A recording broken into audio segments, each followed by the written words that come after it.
7:29 on May 6, 1975, Omaha made national news. The sky was falling. My pickup was across the street upside down next to the neighbor's house, and then my house swung across in front of my pickup. So it was just like somebody dropped a bomb and blew the thing apart. Join News Center 3's Tom Bevacqua for a look back 10 years to the historic tornado, its victims, and advancements since then. 6 p.m. Sunday on KMTV3.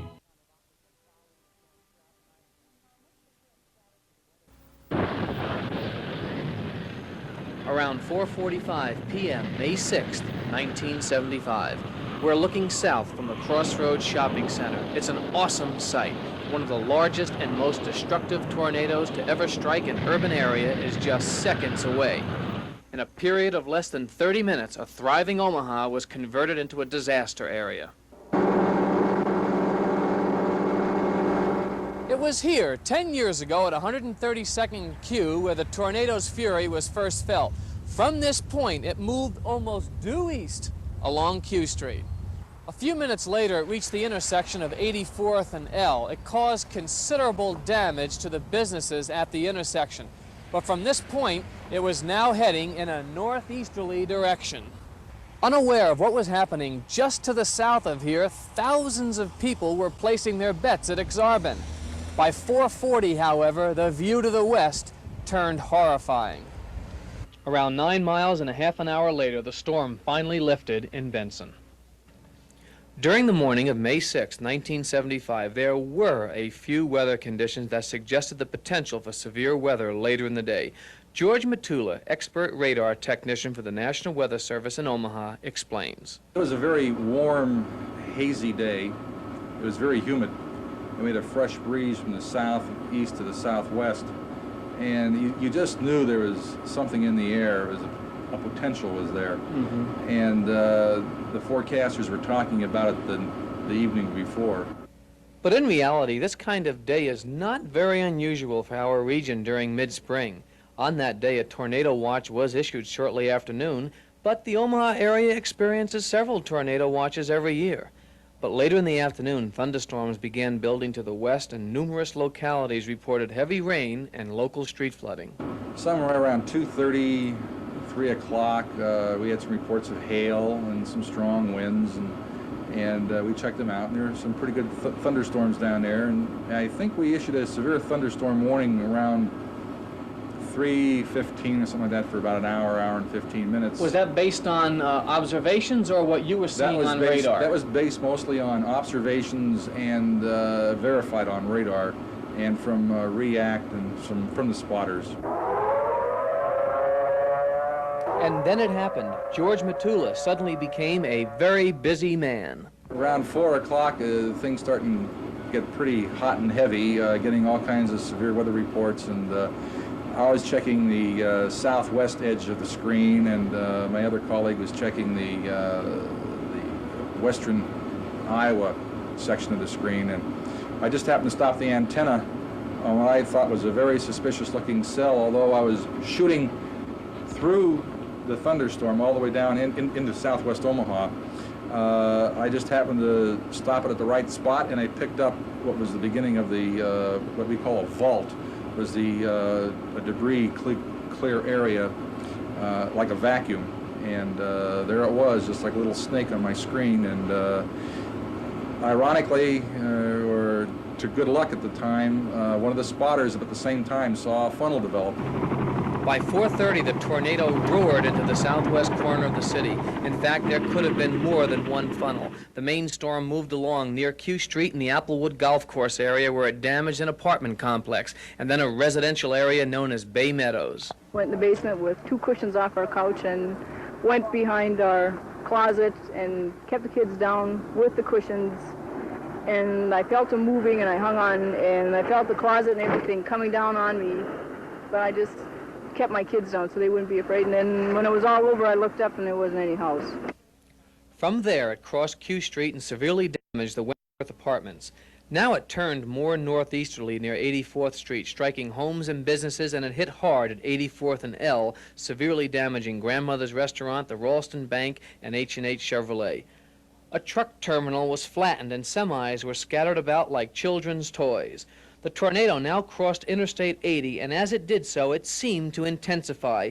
It slammed full force into the Westgate residential area. It comes so fast, it just comes from across the street and then drops. We sent these companies, they checked the area and found no one were.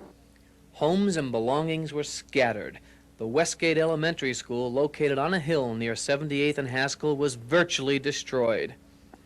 Continuing in a more northerly direction, the storm struck Bergen Mercy Hospital around 4:40. Damage there was estimated at $7 million. The self-care wing was demolished. From this point, the storm headed toward the intersection of 74th and Pacific, where it claimed its first life.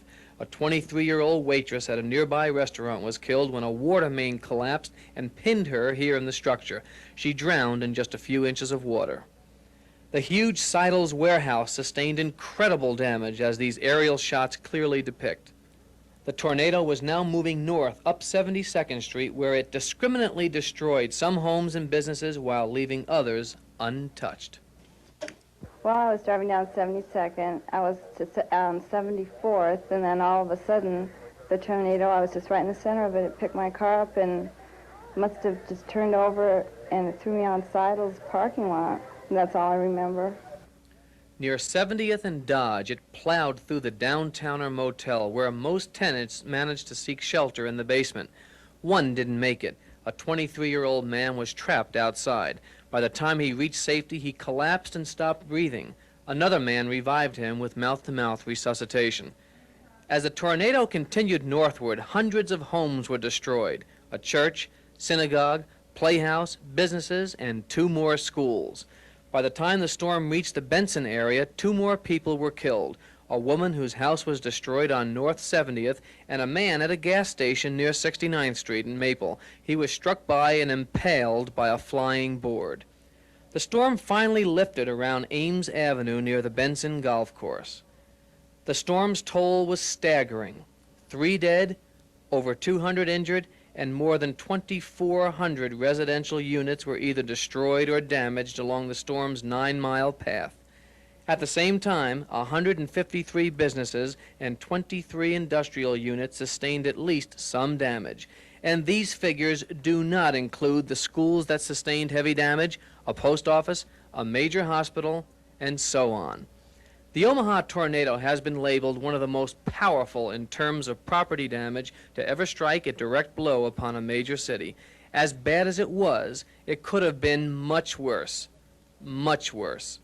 Consider the following, all of which worked favorably for our city. 3 schools suffered heavy damage, but classes had already been dismissed for the day. The tornado hit major intersections, but the evening rush hour was not yet in full swing. At the Exarban racetrack, more than 8,000 people were in attendance as the storm passed just to the west, a very near miss. The spotter network performed with excellence as they detected the storm before it reached the city limits. At the same time, the tornado was confirmed on radar. As a result, the warning system was activated nearly 20 minutes before the storm hit.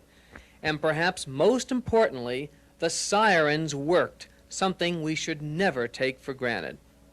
According to some tornado researchers, this storm, which was 600 yards wide, had wind speeds that approached and may even have exceeded 200 miles an hour. That kind of storm has the potential to kill many more, such as in Xenia, Ohio. That storm was of the same scale back in 1974. And the Wichita Falls, Texas storm of 1979 was also a comparable storm. It killed 44 people.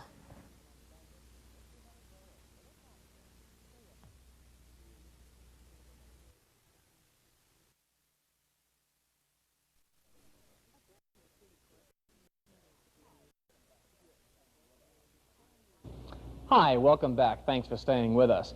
During the 30-minute special that I ran, Before You Hear the Roar, we talked about some of those conditions that are really ripe for tornado activity in the Omaha, Council Bluffs area, in fact, for eastern Nebraska and western Iowa. One of those conditions is we look for a low-pressure system either to our west or to our north. Well, 10 years ago, that was beginning to get organized. May 5th, 1975, a storm system was beginning to develop over eastern Colorado. To the west of that storm system, some cool air was beginning to filter south out of Canada, and as you would expect with this kind of a situation, warm, rather moist air coming at us from the Gulf of Mexico was beginning to surge to the north and northwest, and those conditions were slowly beginning to give some indications that severe weather would be on the way. Well, here's what's going to happen then. One day later, that storm system moves up into western Nebraska. That cold front gets very close to eastern Nebraska. Warm front located just south of the Omaha area.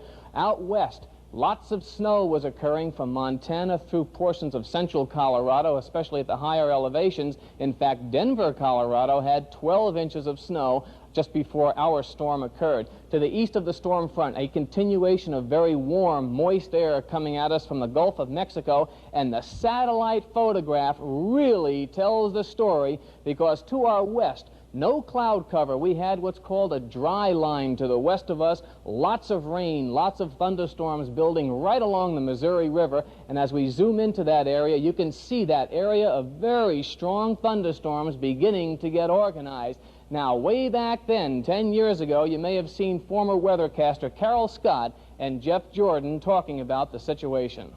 It's been kind of a hectic afternoon. I think the worst of it is over. According to a report that Carol just got this very moment on the telephone, the all clear has been... Or am I wrong on that? No, we don't have an all clear bulletin as yet. We are still in the Omaha area, still under a tornado watch.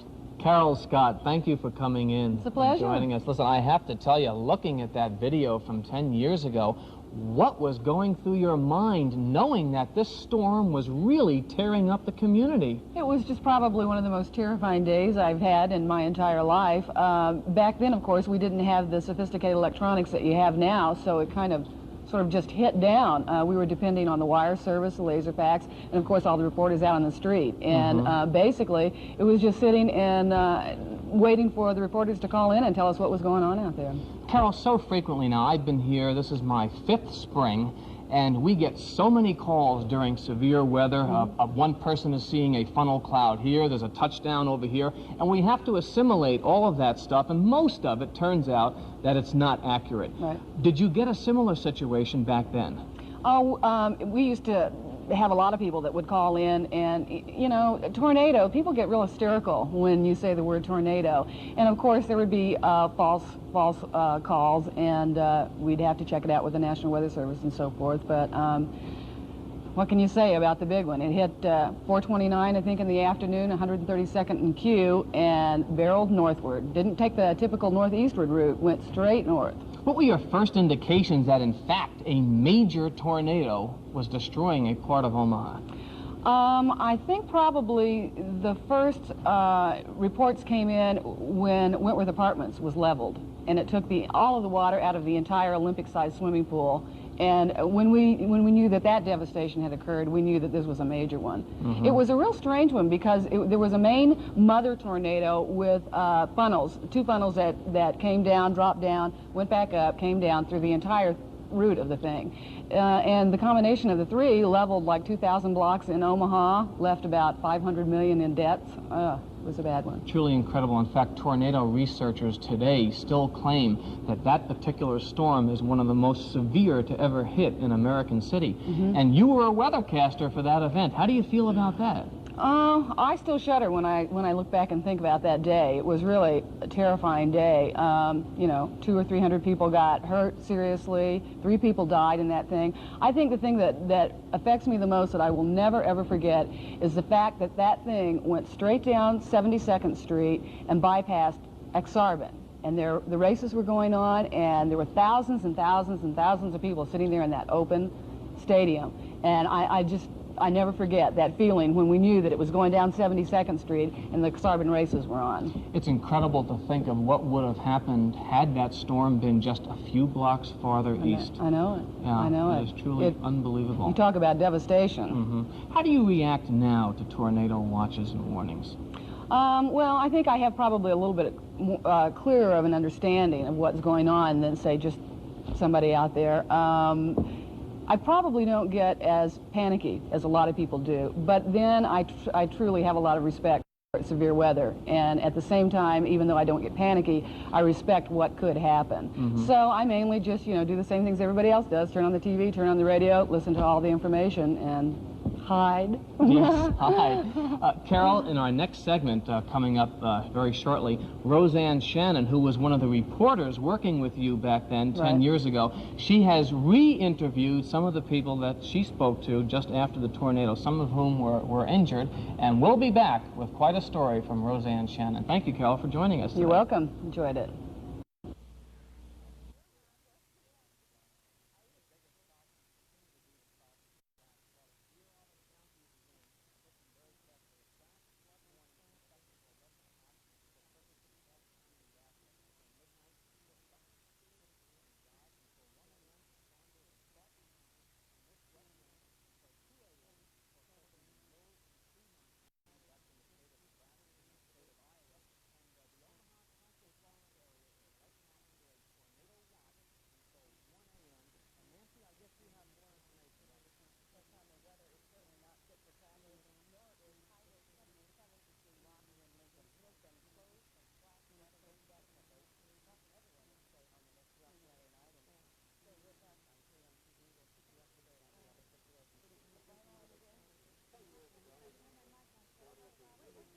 Ten years ago, one of the reporters who really covered the story, the big tornado, was Roseanne Shannon.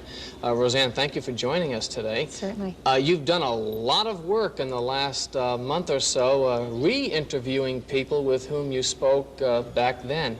What are your findings? Well, basically, Tom, what I'm finding is that people have a certain sense of things that have happened to them since the tornado. One is sort of an increasing spirituality, a feeling that somebody up there protected them, because when they crawled out of their houses, saw the devastation, they thought, I couldn't have survived that. So that's one thing. I think the second thing is this feeling of, well, the material things in life aren't so important. And I would say perhaps the third thing is that they saw how the community pulled together and how it can really work. And the fourth thing, above and beyond anything else, is their sense that those tornado sirens mean something. They are deathly frightened when the skies cloud up, and they take every warning and watch very, very seriously. And of course they should. Roseanne, 10 years ago, what happened as far as a reporter is concerned? I can only think of total pandemonium. It was that, yet it wasn't, Tom. You know, I was pretty new then. I had been here a couple of years, and it was the biggest story I had covered to that point, and probably the biggest I've covered since. You know, I've never covered anything bigger. But I remember being at City Hall, getting a call from the news director and being told a tornado had hit. And I don't recall the sirens ever having sounded before. And Roger Pry and I, a photographer, left City Hall, got out on the streets, and the tornado sirens were sounding. We hit the interstate, and we hit this incredible rainstorm. And it was so frightening, you couldn't even see the end of the car, but we continued on. And I remember, to get my mind off of it, I started changing film in the old film magazines inside of a changing bag. I think it was pretty good, because I think that storm probably crossed right in front of us, because it took the houses in Westgate right before we got there. Did you know what was happening at that time? I can't really recall. I think I did. I think I did. But I had covered tornadoes before, but it had been after the fact, during the cleanup process, not during the actual happening. It was pretty frightening. And I'll tell you, I remember it as clearly today as I did 10 years ago. And I'm finding that with the people I interviewed, they are remembering it just as clearly today as they did 10 years ago. They're not ever going to forget. Tom Lindsay had just about given up his 17-year-old son for dead when Tom Jr. showed up in front of what was left of the family's Westgate home. Probably no one scene tells more about the emotions of that night, May 6, 1975, and the days that followed. When I seen him coming down the street, I could have had a heart attack. I was so glad that he come home. 1 year later, the emotions for Tom Sr. were very much alive. When he come pedaling down the street, it was a happy day. going on. 10 years later, the news clippings and the pictures that told his story have yellowed and faded. Tom's memory hasn't. That's something that I'll never forget until the day I die. The tornado ripped through the post office on 72nd Street. Walls collapsed, literally burying the employees alive. Elaine McIntosh was one of them. But it seemed like an eternity, you know, waiting there for somebody to get the bricks or whatever was on off. For several years, Elaine fought depression, fear. It got so bad she couldn't leave the house. The back injury Elaine suffered in the tornado has kept her from returning to the post office. But she went back to college and 2 years ago received her degree. Elaine has learned to live with the physical and mental pain, but time has not dulled the memory of the day in May that changed her life. Well, I couldn't believe that I was still alive. But as I said, I had asked God to help me, and I think that's why I'm alive today. Wymore and Alice Eggers still live in the house at 3321 South 78th Street. Mr. Eggers has started painting the home for the first time since his family rebuilt it from the ground up 10 years ago. Mrs. Eggers was at work when the tornado struck. This is what she found when she returned home. Mr. Eggers was on his way home and didn't quite make it to the basement. I was down on my hands and knees down here, hanging on to the fence like this, and a great big 2x4 came and went right on through the garage. Several times when timbers would go blowing past, and you think, well, the next one's going to get me. Those who survived the tornado of '75 have a lot in common, a sense of what is important in life. I feel like the material things are not important. You always replace it, but you can't replace the life. A sense of fear every time the skies darken and the sirens sound. When the tornado season, you start hearing them and they have the warnings on it, it still frightens you. And a sense of how the community pulled together. For months, I remember driving down familiar streets, wondering if the houses would ever be rebuilt. For years, I wondered if the trees would ever grow back. But today, 10 years later, unless you're very familiar with an area, it's hard to tell a tornado ever went through Omaha. Time has healed most of the physical scars, but for those who lived through the tornado of 1975, the psychological scars may never heal completely. It's something I'll never forget. It's really vivid in my mind. It's something you'll never forget. But when you're in it, you'll never forget it. And it'll be in your mind the rest of your life when the sirens go off. Hi, and welcome back. As I have already mentioned, the Omaha tornado was capable of killing and injuring many more people than it did. The spotters and the National Weather Service did a really tremendous job in warning people, and that ultimately saved many lives. The next time could be different, and that's where new technology like Doppler radar may play a role. Unlike conventional radar, which measures how hard it's raining, Doppler measures the velocity of moving objects within the storm. As a result, the train operator can detect the development of severe winds aloft before it reaches the ground. This can lead to advanced warning of an approaching tornado. Joining me this afternoon is Jim Zoller of the National Weather Service. And Jim, way back then, we didn't have Doppler radar, but my goodness, they sure did have a lot of lead time with that storm. Why was the city so much on the alert? Well, I think the main reason they're on the alert is that we had a tornado about the 27th of March, I believe, that year, that stirred up a lot of interest, mainly because we didn't have ours on. And then that afternoon of May 6th, the watch came out about 12:30 or 12:15. We sat around the office for a few minutes, went out into the workshop, and got to work, where tornadoes developed way up north around Magnet, which were even bigger than the Omaha tornado. That stuff gradually worked down towards us, so that by 3 and 4 o'clock, the media were just following. It's just perfect. And as we put out material, it was on the air. And that's why it was so successful, I think. So you think the fact, Jim, that a tornado had occurred within the city limits several weeks before then may have been the stimulant to get people to really pay attention to what was going on? I think so. That and the idea that the watch worked so perfectly that day, building up, you might say, to a crescendo down here around Omaha. Jim, it's been 10 years now since that tremendous tornado. Have any techniques changed in terms of the warning system, or are we still basically under the same system that existed back in the mid-70s? Pretty much the same system, because it's a general system we have around the country. We have a better spotter network than we had at that time. How is that? Better communications and more people involved and in better locations.